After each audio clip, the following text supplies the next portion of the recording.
Good afternoon. We're getting ready to get started here.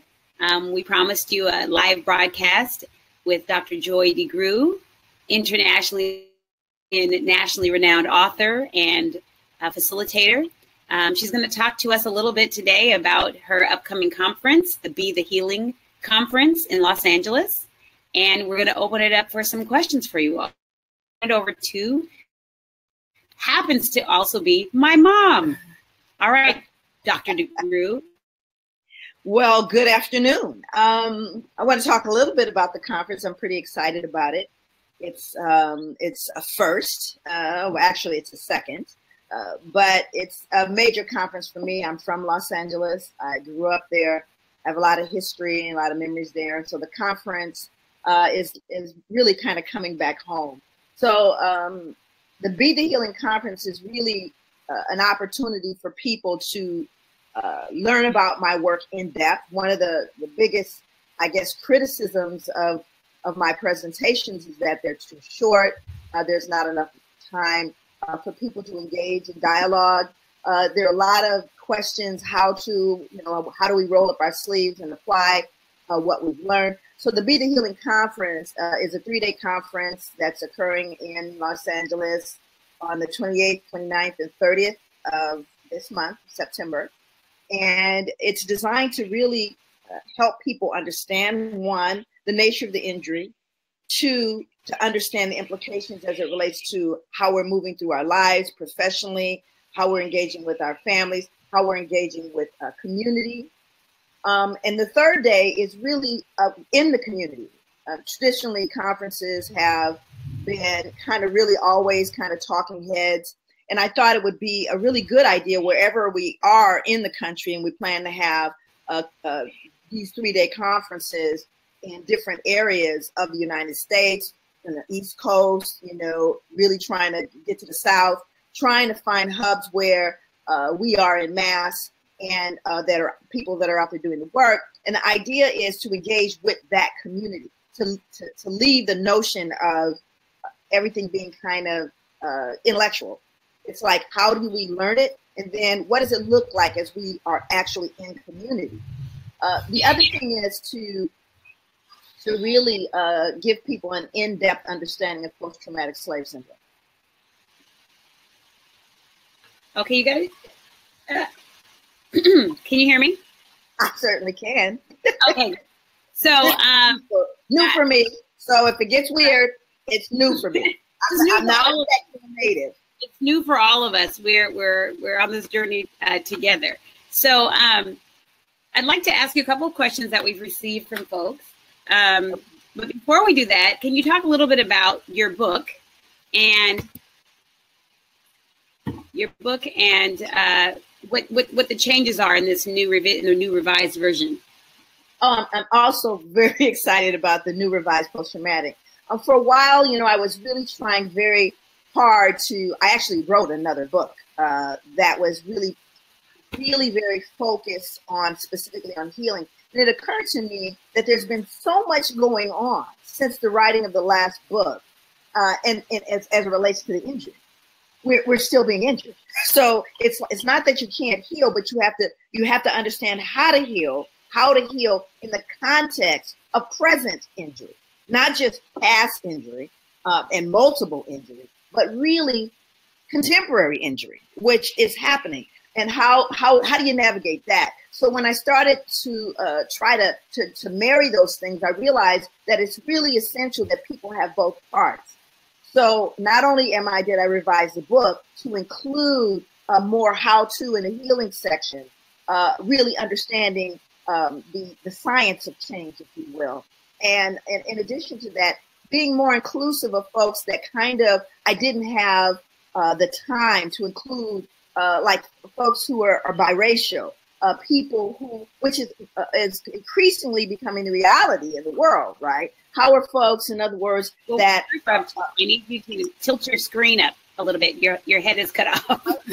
Yes. Okay. Yeah. Sorry, I didn't cut my head off. Okay. So anyway, to really try to include folks hailing from multiple ethnicities or races, if you will, which is not actually scientifically correct. But the whole idea that I'm trying to also increase our awareness about what's going on. What are we learning, and what have we learned from some of these processes that are happening in the world, for example? What are our people in the clinical world, our people, meaning people of color that are doing research? What are they saying? And how are we factoring in those learnings? So that's kind of what I tried to do with the book. I tried to bring it back up to date, and also to provide tools. The other piece that I'm doing is I'm doing a revision of the study guide, which is ultimately going to include the very, very new evidence-based models that I've developed and that are in use. So again, the book, the revised book is really, again, hoping to inform us even more about who we are and how we are functioning in the world, how we are faring, and at the same time to be more inclusive of other folks that perhaps have a very unique experience in this country. Oh, that's wonderful. Thank you.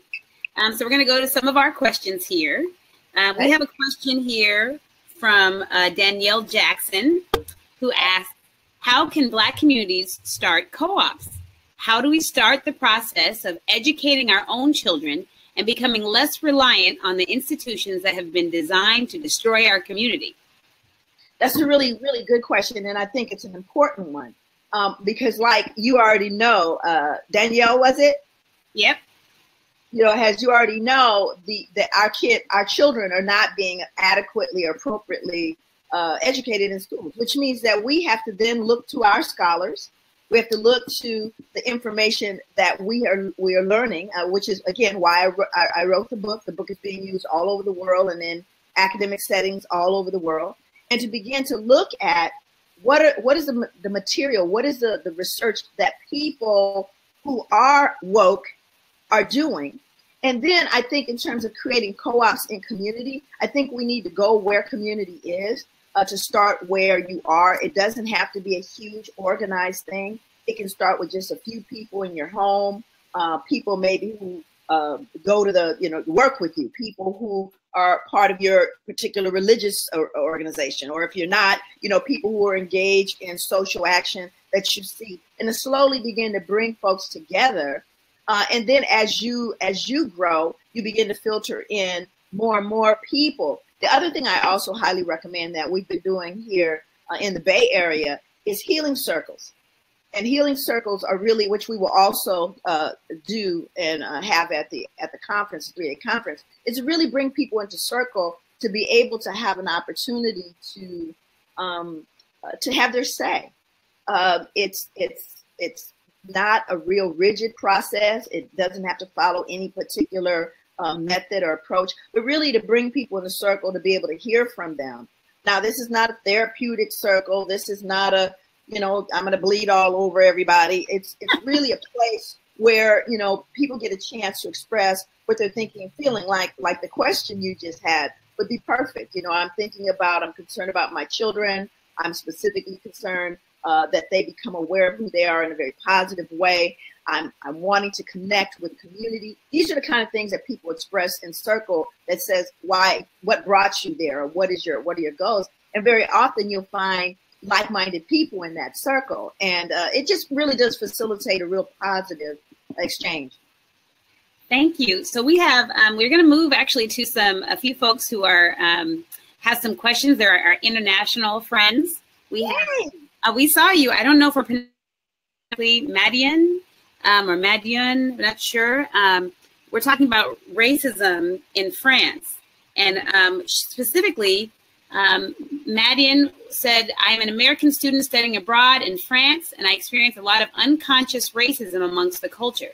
Even though the amount is less than what I experienced in America, do you believe there is a difference in racism internationally? Also, I don't know if it's Thierry, and also Nicole, talking about international racism. How do we, is there a difference there? And how do you start to differentiate the reactions between the reactions of the French versus like the reactions of Americans? what's the difference in the racism there? It's a really great question, because I've traveled around the world, and say, for example, when I was in Canada and Nova Scotia, right, versus when I was in London, right. So you have a different history, and when I'm in the Caribbean, it's a different history. So so it's really important to understand the etiology of the racism in the environment that you're in.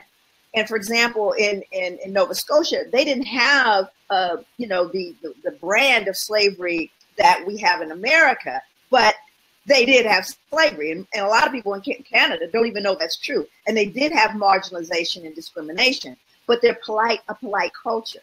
So if they're being a polite culture, nobody says it out loud.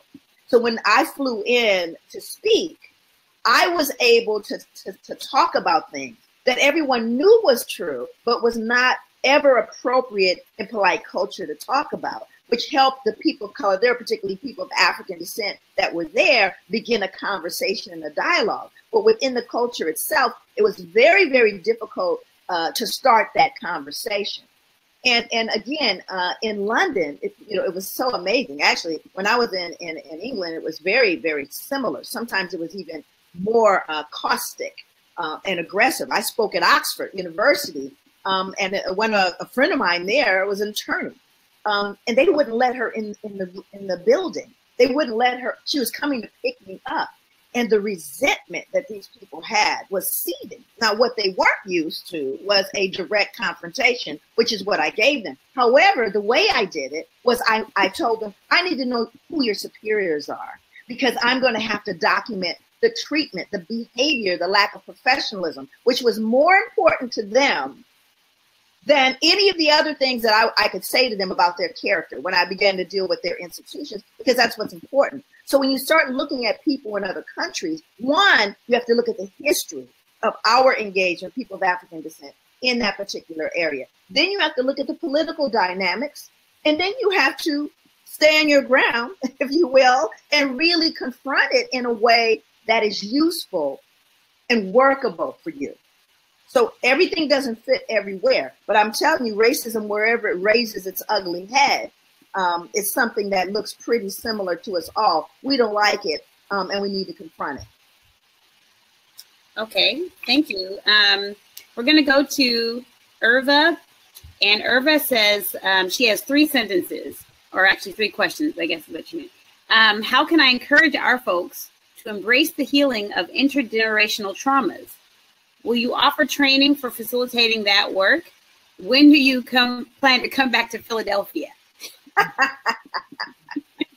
Well, I'm absolutely going to do that. One of the things that there's 2 things in the work with my program and with my company, Joy DeGruy Publications, and the 2 things that are in the works is one, I'm getting ready to do an online course. Actually, we've actually filmed it, and we're needing to just really kind of pull it together. So we're developing an online course. The second thing we're trying to do, and my team of folks are trying to do, is create a certification process in terms of people understanding the information, understanding the theories, understanding the implications for intervention, understanding how to actually facilitate, trainings wherever they are. So those things are absolutely in the work. And Philadelphia, hey, I love Philadelphia. Invite me, I'll come.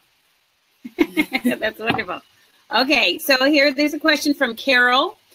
Carol Robinson, do you have any insight on conducting research study that may develop evidence-based treatment model for Africans' trauma, past and present? Such a treatment approach that would incorporate ancient spiritual science, perhaps the development of empirically based interventions for post and present stress disorders due to enslavement, incarceration, racism, oppression, etc. I'm an MSW thinking of furthering my studies on this topic. Your insight would be appreciated. Well, in terms of looking at ancient and traditional methods, well, believe it or not, some of those methods are with us today. We did not lose them. They've been re-articulated in different ways by different scientists, but essentially much of what we have learned in the past about what works is what still works, and what we know works is having a sense of stability, having a practice, a spiritual practice, or a sense of positive connection with ourselves and those around us and in the greater world. We know these things to be a fact. We have enough information. The cultures of the past held themselves together without technology. They were able to cure illnesses without having major hospitals. They were able to manage the daily affairs of family. All of these were available to us. And I think that one, yes, we do have to begin to develop those technologies and that science. I am already working on a number of evidence-based models that are effective, that we know are effective. And as it relates to getting people to start kind of taking a look at healing from intergenerational trauma, well, you got to first know that you are impacted by intergenerational trauma, which is the nature of the book. That's why I wrote the book. It's so that people understand you can't heal what you don't know and what you don't understand and what you've normalized. And unfortunately, so many African-American people have normalized literally a pathological adaptive behavior. I'm not mad at you. I get that, you know, you had to set your own arm because there was no one there to fix it when it broke, but it's crooked, okay? And so we've got to figure out how to heal ourselves in a way that does not create more injury. And the only way to get people to see that is for them to get to see the actual nature of the injury itself. So again, it goes back to, you know, first it is to know, then it is to do. You got to first understand it. And also to tell it to people based on their capacity to hear that, because everybody's not, you know, like the folks that are on this, that are woke enough to understand that there's a conversation or a dialogue going on. We got to really deal with people where they are and then bring them forward. Well, a couple of things. I just want to acknowledge, I just saw that Guy came on and said that he wants to know if when the next book is coming out, but also he says he's looking to use the part about Trey in his crisis approaches, intervention approaches. So clearly he's familiar with Trey. So I just wanted to give him that little shout out. We're going to go to a question from Wendy Kincaid from New York. She said 4 years ago, she moved to Georgia. She's noticed that our people there still kind of live with the slave mentality. She's tried to express to them that we are the majority here, according to the census. We are double the amount of whites in this town, but yet they still acquiesce the demands of the white population. It's getting to the point that I'm truly thinking about moving back to New York. But while I'm here, what can I do to help open their eyes, to make them understand we have the power to run our own local government and not to continue to accept the crumbs of the cake white people take from us every day? You're really, first of all, I have a home in Georgia. I actually have a home in Georgia and am headed there very soon to chill, by the way, not to work, but to chill. Here's what I would say about that. The South is the South. There are some very positive factors about being the South, parts of it that I absolutely love. And I would focus on and really try to pull from our strengths. Yes, we're a critical mass in the South. There are a lot of us. And there are some conscious folks there. There are conscious folks. My focus when I'm in the South, particularly when I'm in the Atlanta area, is to really connect with folks that are doing some really great things, folks that are doing things in the arts, people who are in the historically Black colleges that are woke and that are doing things. And trust me, the process is happening. But again, the history of Black people and white people living side by side. And as my daughter that's on this broadcast always says, in the South, white people are not surprised to see you.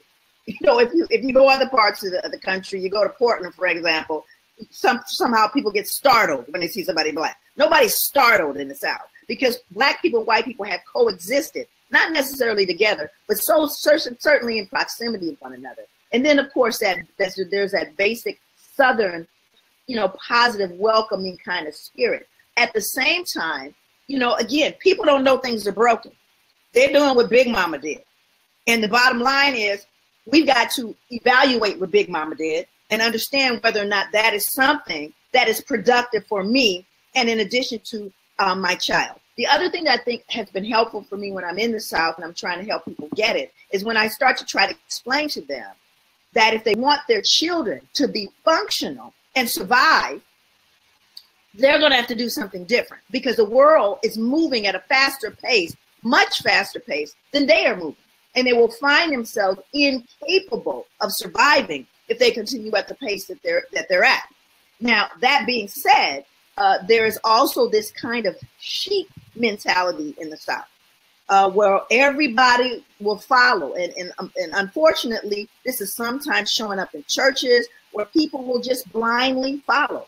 So we've got to start encouraging people to think for themselves and to begin to look at things differently. Now, the way you do that, you operationalize that.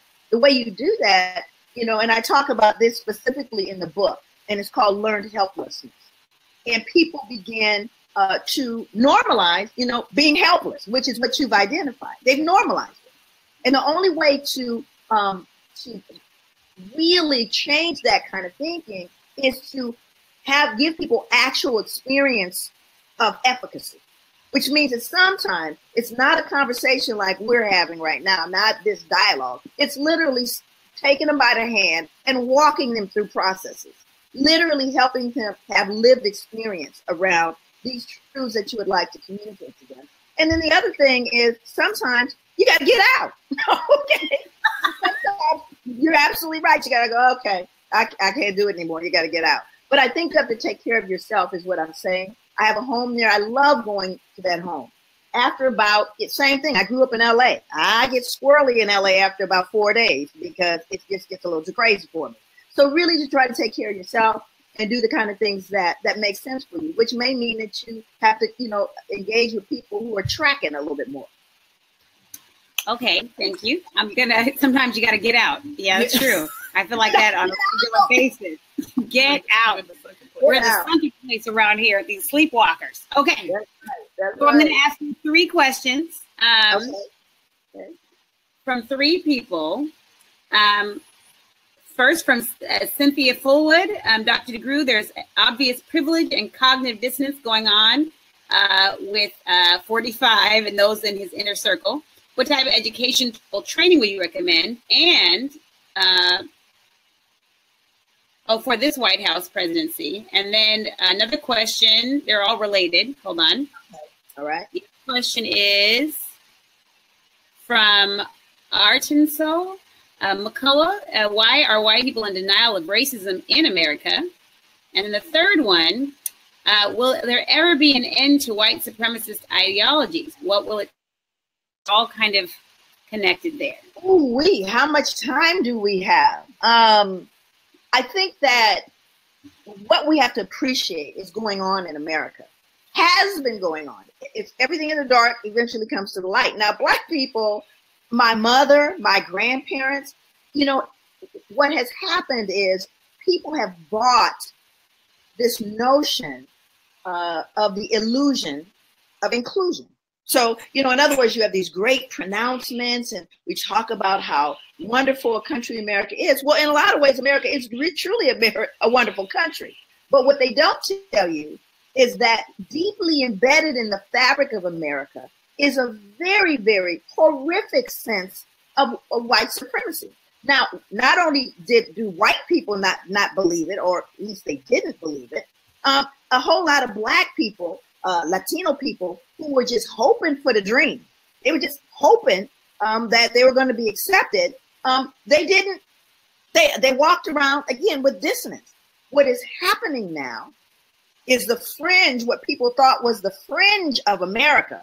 Even white people who felt like, well, you know, I know there are those crazy white supremacist, people, but they're few. No, they're not few. And what has happened 2017 as it relates to the political arena and everything else is white people have come to a realization that they don't get a pass anymore. They don't get a pass. They don't want to talk about racism. They want to deny it because they have lived very freely and very happily with privilege. And so they'll tell you, well, I'm a nice white person. I'm a nice person.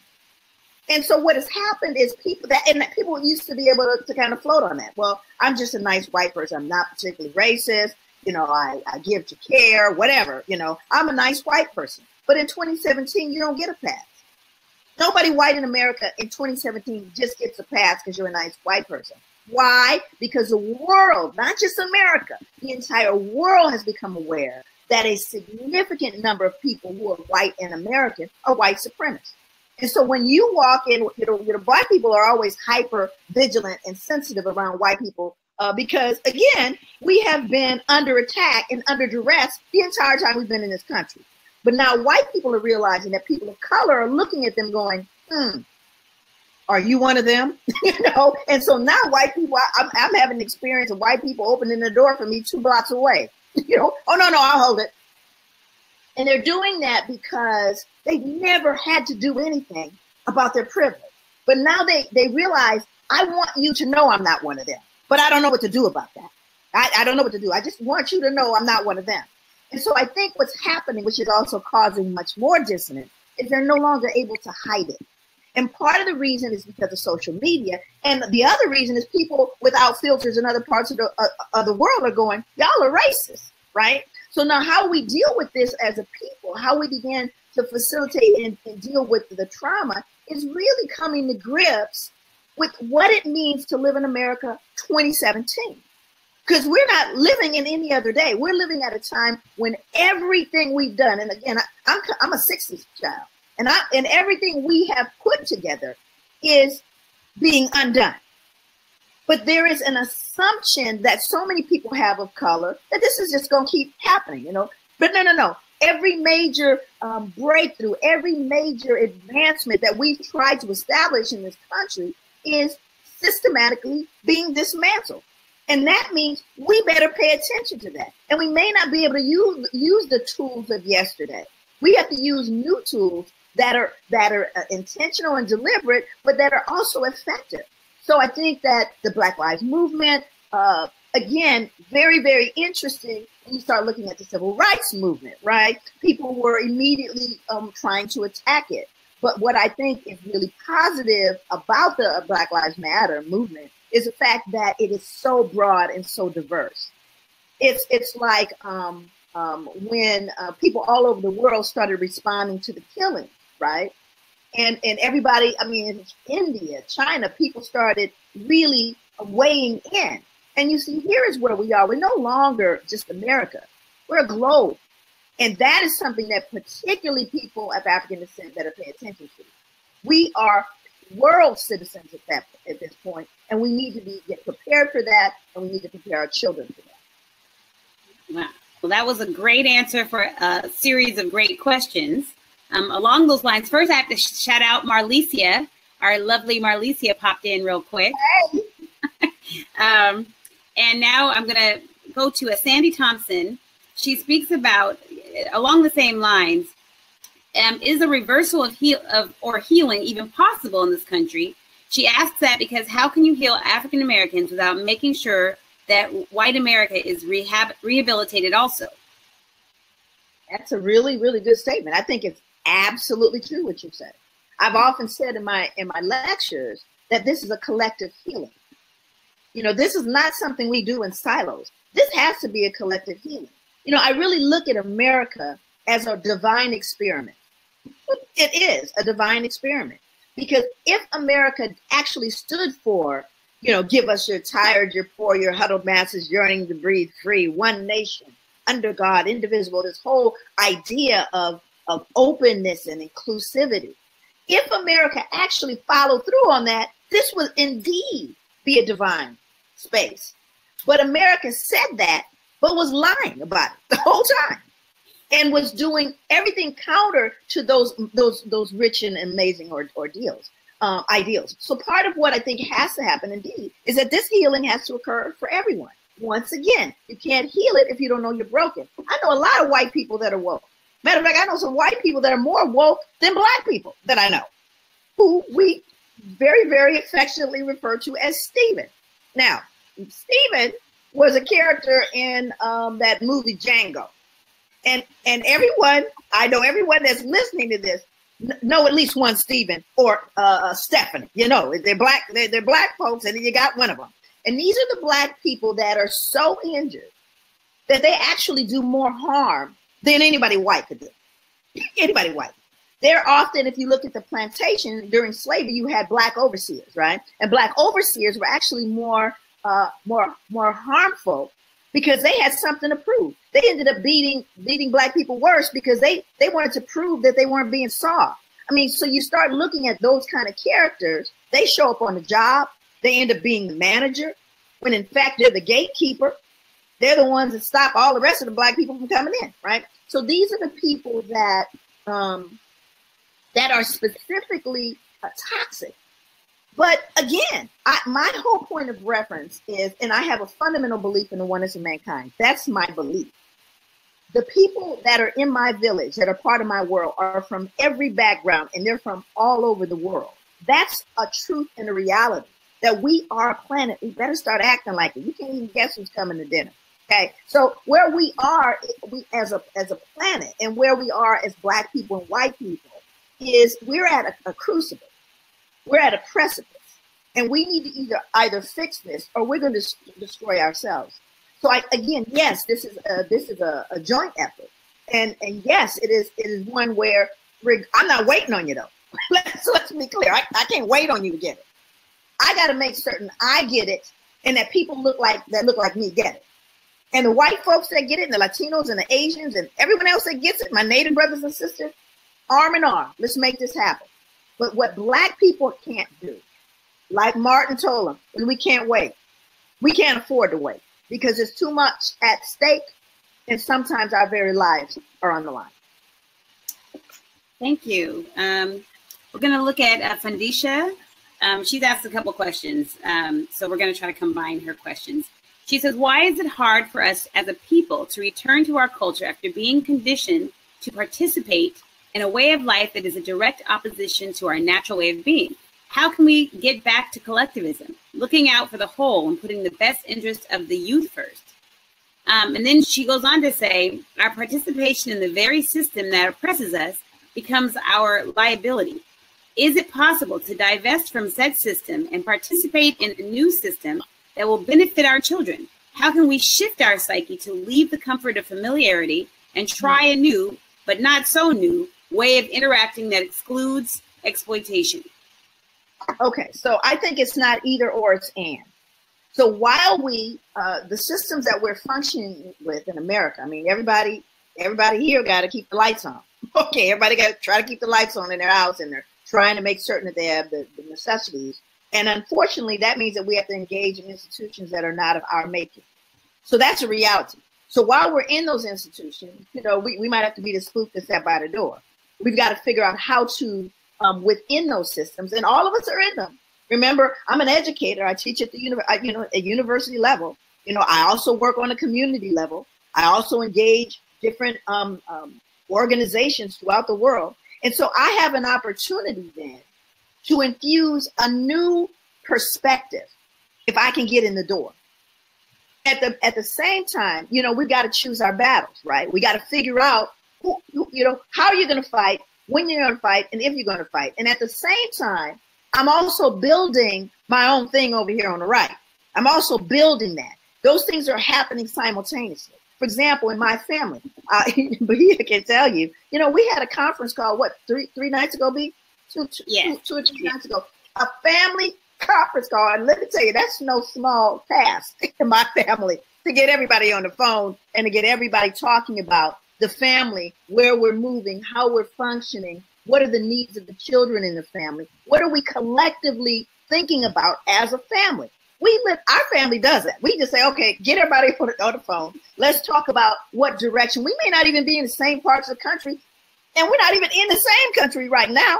But the point is, as a family, we have a responsibility, and just like any other family, you got different personalities and history and all that. Well, none of that is more important than our family. And in the same way, we have to start doing that in our neighborhoods and our community. I have neighbors in my community that I have to make them speak. I literally have to make a, hey, hello. They'll look at me, oh, hi, because they have forgotten how to engage. I have invited people to my home, gone door to door. I make my presence known. Now, let me explain why that particular thing is important. I do everything using a traditional method of teaching. that is identified by Dr. Nichols as symbolic imagery and rhythm. That's something, the way I teach, and people who know me know that. So I'm going to tell you a real life story coming out of Georgia. So everybody knows in hot Atlanta, you can't be walking around in the midday sun. You burn up. So in my neighborhood where I live, you know, all the people who want to go out and walk in the neighborhood, we always do that, you know, a little later in the afternoon when the sun is not so hot. So I'm out walking, and in front of me are a group of other African-American people walking. And in front of them, coming toward them, is a group of young males, young black males coming towards them.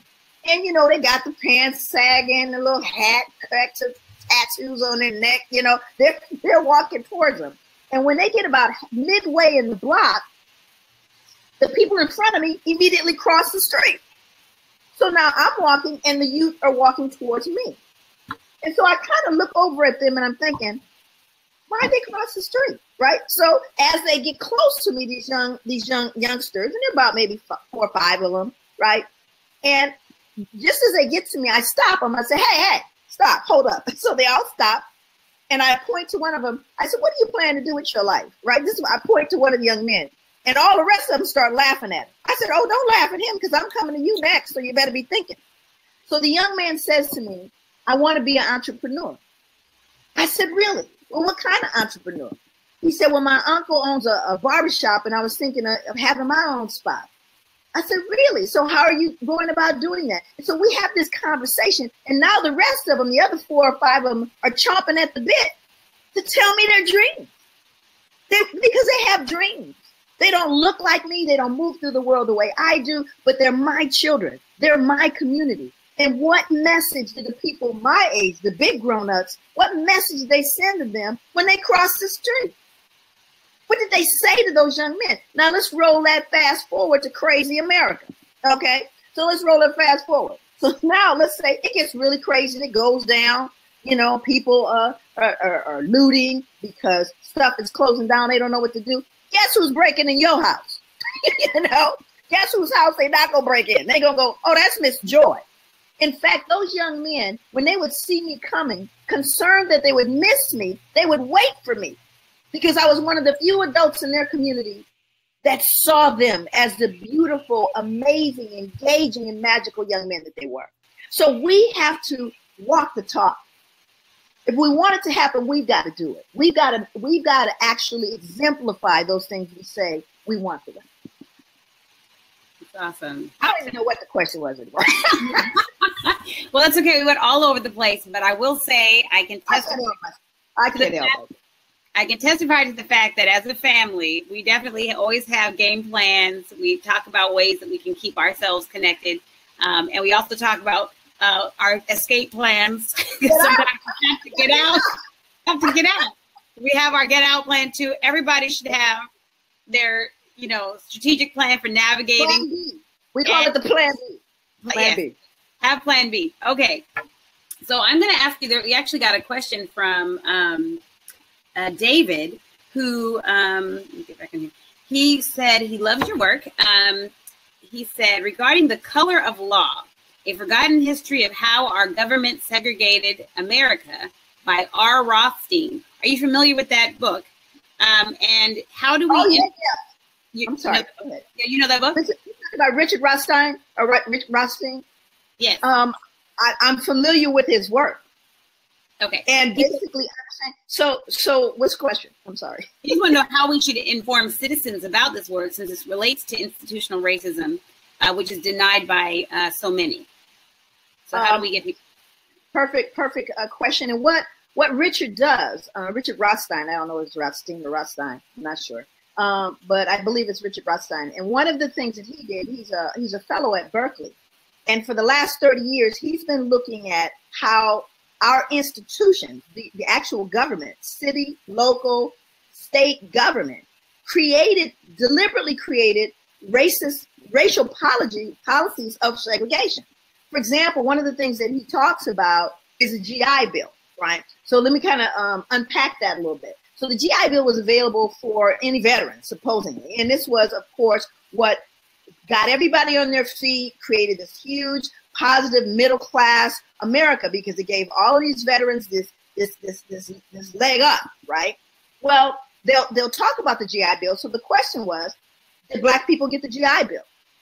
Well, it was a federal bill, so they said, oh, of course it's federal. Everybody is eligible for the GI Bill. But what the federal government did, having really acknowledged and stated that it is considered immoral to have Black people, to have white people have to be in proximity of Black people. That was actually stated. And so the federal government said, oh yeah, while the GI Bill is available, we're going to leave it to the states to make that call. Well, guess what? The states were racist and segregated. So guess who didn't get the GI Bill? So what I'm saying is that what Richard does is he unpacks that invisible policy aspect of why. People are going, well, did we just all go vote to go move over there? No. We had the Jim Crow laws, we had redlining, and then they gave them different names. And it's one of them was called urban renewal. Okay, we know it now by gentrification. But the bottom line is what has happened is what is called serial forced displacement. Now, those of you that are listening, look up the article. One of the authors is Mindy Fullilove.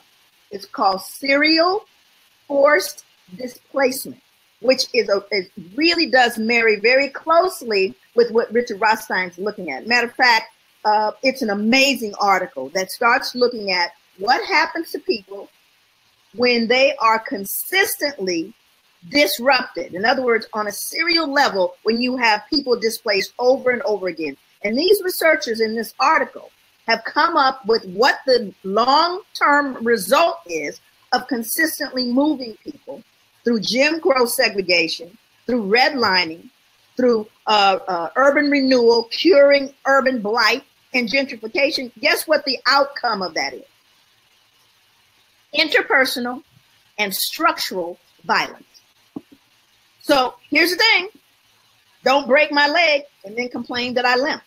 So the answer to that is when you know better, you do better. And what we have to do, while people may not be aware of Richard, hey, I don't just tell people about articles. I give them to them. Here you go. I pass them out. This is not a secret.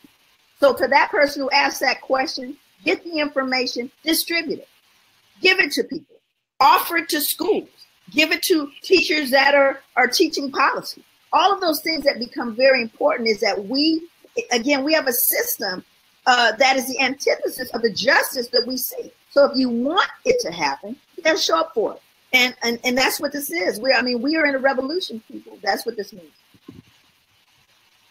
Okay, so we're going to have two last questions. Then we'd like you to, we're going to wrap up. I'd like you to close for people who joined us late, to close with, again, discussing what we're going to be doing at this conference. But before that, we have a couple questions related to racism in the workplace. We have one question saying, rude or Rudy, I'm not sure. And the other question is from, her Instagram name is Garzan Script. One, she says, can we raise awareness of cognitive dissonance in the corporate environment where many of us work? And the other person says, Rude, says, when faced with racism as a Black woman, what is proper response in professional as well as unprofessional environments? Asking for myself. What is a professional versus not? Don't knock them out or cuss them out. I'm not the one to answer this question, I don't think. What? What are you trying to say? Well, you know what? Okay, so here's I've worked in the offices you've worked in before. my daughter might really be well equipped to answer that question, because what she says to me is that I've been Black for too long. That's my problem. I've been Black so long, you lose your ability to have a professional response to racism in the workplace. I think she lost it about 15 years back.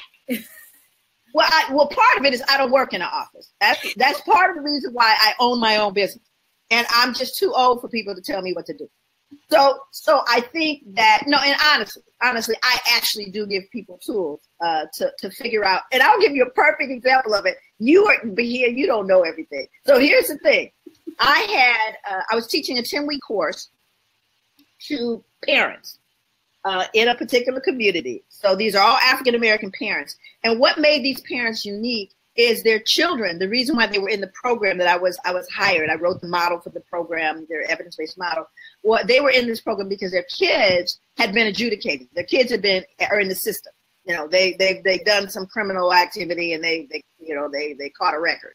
So what happened with these families is, in order for us to work with their kids, part of what we said to them is, we need to work with you. And of course, all the data, all the literature says that if you want to help the kid and the kid's struggling, it's a good likelihood the parents are. So they had to actually go through my 10-week graduate level course. And I'm not kidding. I didn't change a single thing. I gave them the same course I taught to master level social workers at Portland State University. I told them, if I'm going to be here, you better be here. So in case in point, these are the people that have been shot a couple times. Let me just be clear. They've been in jail. They're no joke. They're, in recovery, hardcore. They're hardcore. But see, again, I ain't scared of you. I grew up in South Central, so I'm not scared of you. So not everybody can deal with it like I deal with it, because there were people who were gangsters going back to Tookie in LA, hardcore people. But I told them, I'm running this. Okay, so that means if you're gonna be in my class, I'm running it. You're not running it.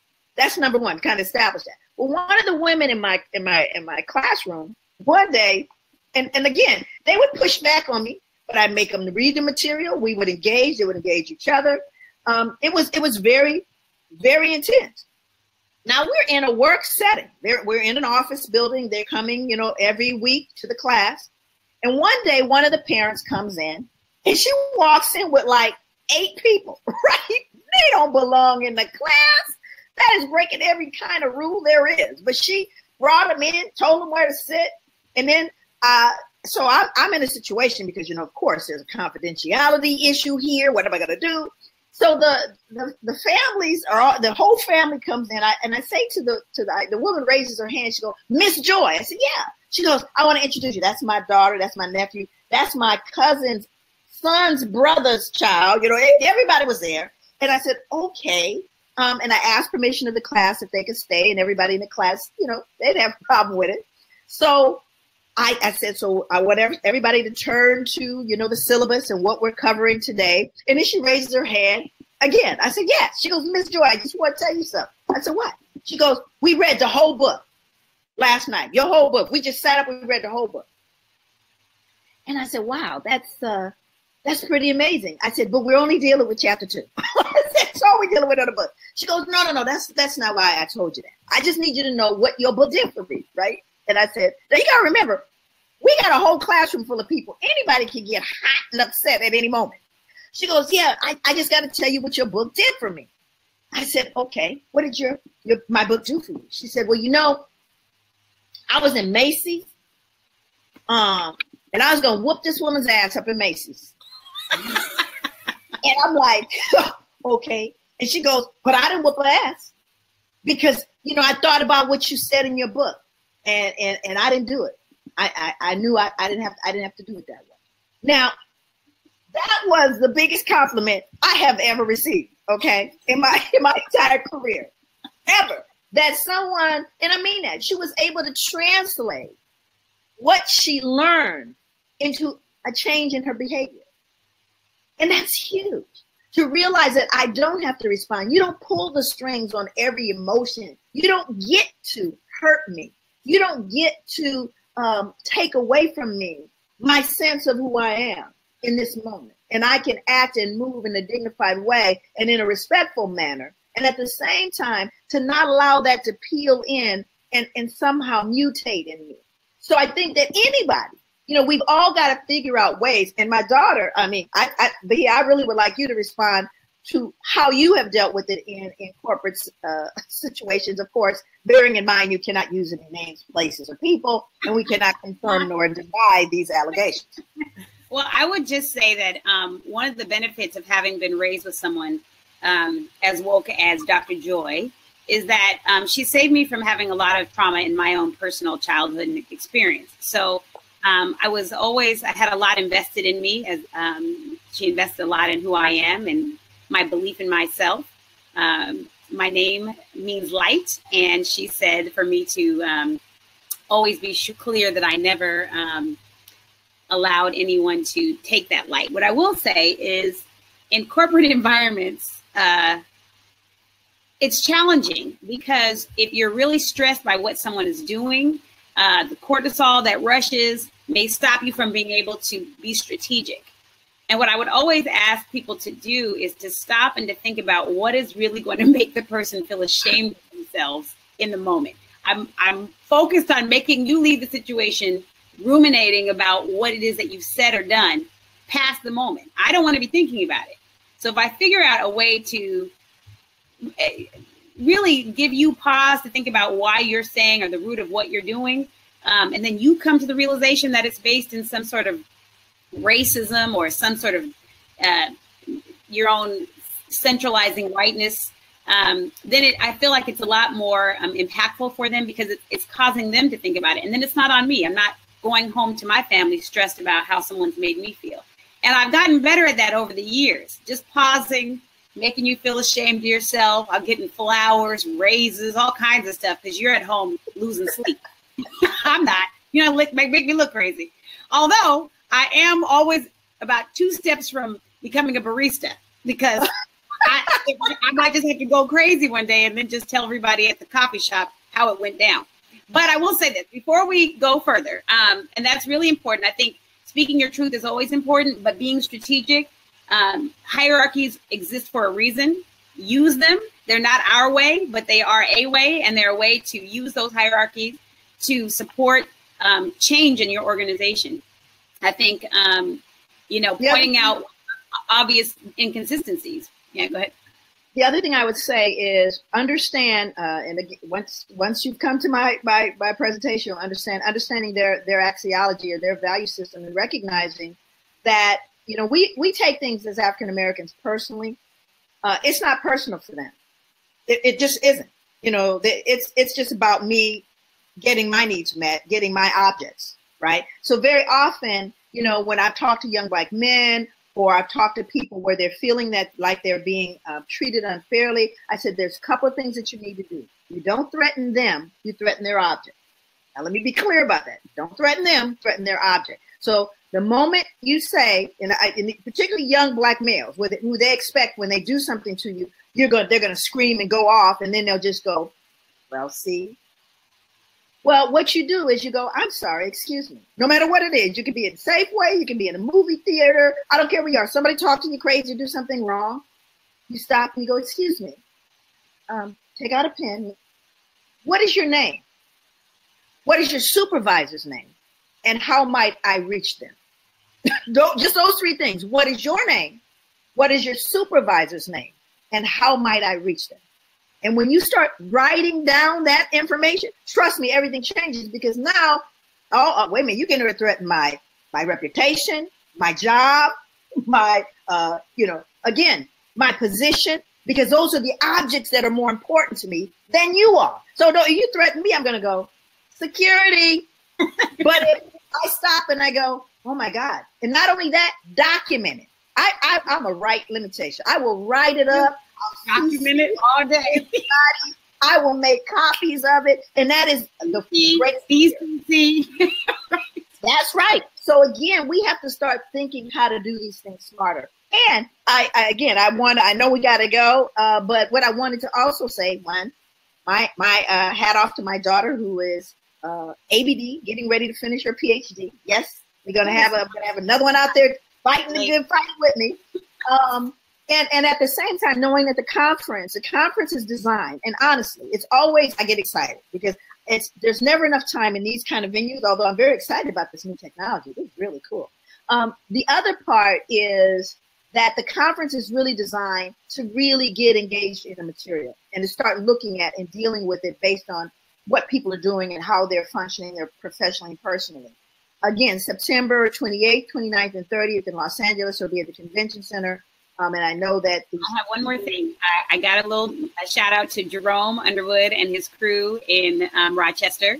And he really would like you to talk about some of those same models you're going to be discussing at the conference. He wants you to talk about the transformative change that has happened for Rochester School District, what they're trying to do by, on a large scale, adapting the model to all levels of their district. So can you speak to that real quick? Oh my goodness, Give I'm him so a excited. Shout out to my Rochester family. I've been working with the Rochester School District in the greater community there for, oh my God, it's probably moving into 6 years. And that's the other thing. That's part of the answer to how we help change, and we also awaken our community. A lot of the questions that people had earlier of getting Black folks engaged, Rochester has done an amazing job. And part of it, I love to think that I was responsible, but I really wasn't. Rochester already had a hub, a wonderful, what I call dream team. They had a dream team. In other words, they had folks who were really activists and focused on a community level. You need all the tiers. You need community. You need those families within that community. You need institutions. For example, in this case, I'm dealing with the school district. We had buy-in from administrators. We had buy-in from parents. We have a whole parent group that's been functioning for years there in Rochester. And you have an incredible dream team. Jerome, who is a fearless leader there, has done an incredible, and Jackie, and oh my God, there's so many of them that I've been working with over these years that are really committed. So these things require time. You have to be willing to be a part of it. But what we've been able to do is elicit a kind of support from all the tiers: the individual, the family, the group, the community, the institutions. And you need all of those, which ultimately create village. So we have taken my model, the relationship model, and we have been able to infuse it into curriculum. Oh my God, we even have an amazing curriculum specialist there who's been there for many years, that is looking at understanding the African presence and understanding African culture, infusing our traditional African knowledge into the curricular materials. Dr. Goodwin, so many wonderful people that are part of this process, but it's exactly what everyone on this broadcast have been asking. How do we come together? And the answer is connection. The answer to almost all the problems that we have are coming together and staying in the room. And if you talk to anyone in Rochester, they'll know what I mean when I say stay in the room. Because you always got somebody mad at somebody, their brother-in-law dated their cousin, and they don't want to be in a room with them, or this person thinks they're all that, or everybody has attitudes. And again, that's one of the things that causes fragmentation. But in Rochester, they were able to put all of those petty differences aside and stay cohesive, and to build in such a way that the children are getting the benefit in the classroom. And it's growing. I mean, it's been a process, but we are growing, and we have great supporters. The superintendent there is behind us, the head of the teachers union. This is unheard of, but we have those supports, and as a result, wonderful things are happening. And I would love to replicate that all over the country. Okay, so in closing, for all of you who are wondering, the next conference will be in New York, but that's going to be several months away, but we'll keep you posted on when that's going to happen. If you want to visit the website, www.joydegruy.com, it will have all the conference information, including an employer justification document that will kind of help you get your employer to understand the benefits, especially if you are in any kind of teaching profession, help profession.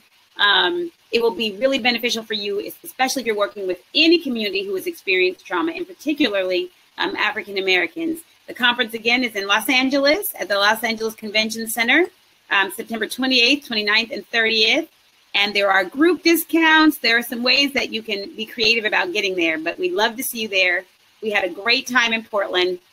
What do we say? We didn't get to, of course, all of the questions. We're sorry. We had so many, but we're really happy that you joined us here. I'm very proud of my mom. She's doing amazing work. Presenting at that conference too, so we'll have a good time together, all of us. So thank you for tuning in. Any last words? Hey, be the healing. Hey, all right, thank you.